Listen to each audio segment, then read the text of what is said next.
From the national newsroom of the Canadian Press, I'm Brenda Molina-Navidad. A global Microsoft outage that grounded flights, disrupted hospitals, and backed up border crossings has even upended coffee orders in Canada. Issues have persisted hours after cybersecurity firm CrowdStrike said the problems with the software update it sent to Microsoft were on the mend.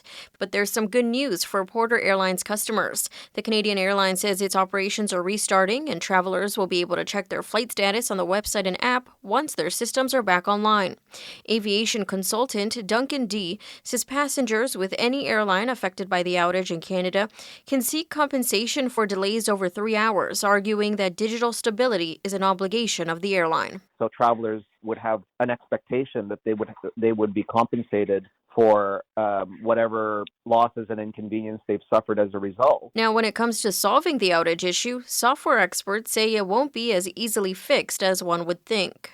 If you're wondering when computer systems will get back to normal, it's going to take quite a while. Wired senior writer Lily Hay Newman says CrowdStrike, the security firm behind the faulty software update, has issued a fix, but it can't be implemented remotely. You need to have hands-on. You can't just press a button and sort of update everything again and fix everything. Which means system administrators and IT staff working frantically. They're going to be working this weekend. Mike Dubusky, ABC News. The federal Liberals' new Minister for Labor and Seniors has been sworn in at Rideau Hall.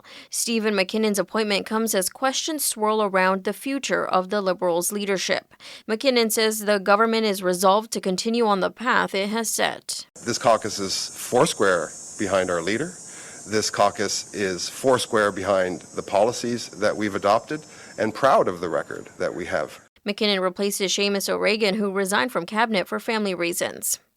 A We-Cook ready-to-eat meatball dish is being recalled in Canada due to possible Listeria contamination. The Canadian Food Inspection Agency says it applies to We-Cook brand Swiss cheese meatballs with creamy mustard sauce with a best before date of July 20th. It comes after plant-based milk contaminated with Listeria were recently recalled. Michelle Zedekian with the Canadian Press reports a marketing expert says the two brands that made the milk recall can come back from an outbreak that killed 2 people in Ontario. David Pilara says both Danone and Walmart should apologize swiftly for the recalled Silk and Great Value milk products. The marketing instructor at York University's Schulich School of Business says the fact that Canada is days into the recall period without hearing a sorry means the companies are already behind in rebuilding consumer confidence. Harvey Weinstein's planned retrial on rape and sexual assault charges has been tentatively scheduled for November 12th. This is the Canadian Press. In sports, Canada has defeated host France 85-73 in an Olympic men's basketball exhibition game. The Canadians play their final pre-tournament game on Sunday against Puerto Rico.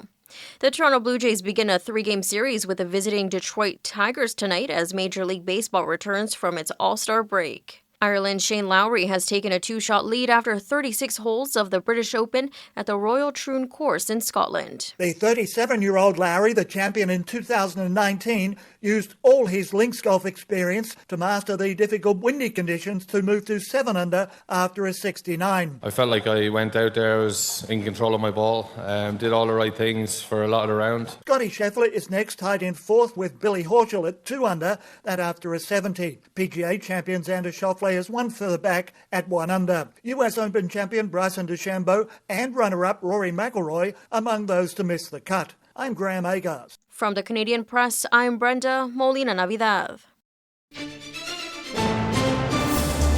Thanks for listening. Don't forget to follow and subscribe. For more of today's top stories, visit thecanadianpressnews.ca.